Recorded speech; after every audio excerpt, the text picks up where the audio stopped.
Mpango wa miaka 9 ni mpango wa kimataifa uliozinduliwa na Baraza la Haki ya Nyumba ya Ulimwengu. Mpango wa miaka 9 ni mpango wa kimataifa uliozinduliwa na Baraza la Haki ya Nyumba ya Ulimwengu.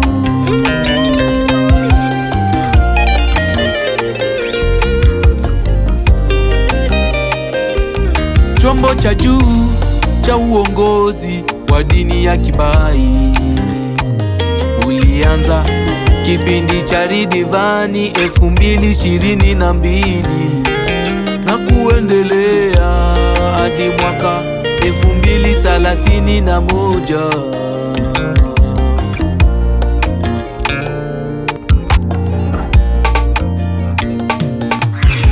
Malengo makuu ya mpango wa miaka 9 ni kuendeleza shughuli za Kibahai na zile za kijamii, kuongoza idadi ya wanaoshiriki katika shughuli za kijamii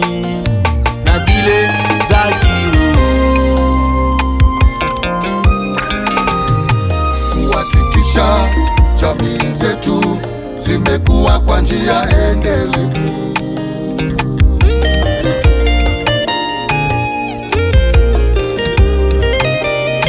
kuhakikisha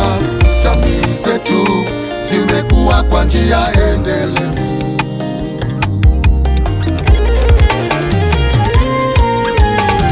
kuimarisha taasisi, kujenga uwezo wa mabaraza za kiroho na taasisi nyingine, kuongoza na kusaidia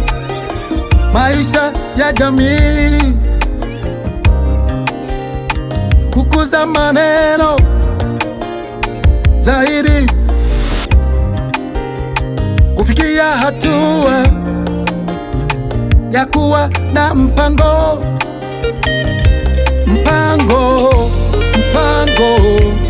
wa ukuaji, kujifunza na kujenga uwezo wa kuendeleza utamaduni wa kujifunza na kushauriana, kujifunza na kujenga uwezo wa kuendeleza utamaduni wa kujifunza na kushauriana,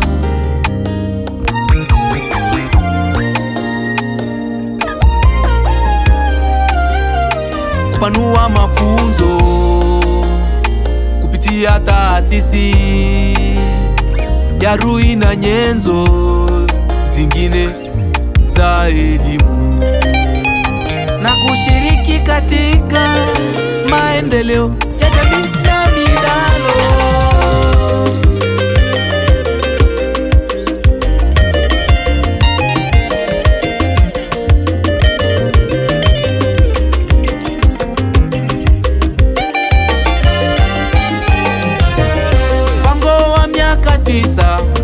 Ni ramani ya njia ya Wabahai na marafiki wao wote duniani, kujenga maisha bora ya kijamii na kiroho. Mpango wa miaka 9 ni ramani ya njia ya Wabahai na marafiki wao wote duniani, kujenga maisha bora ya kijamii na kiroho.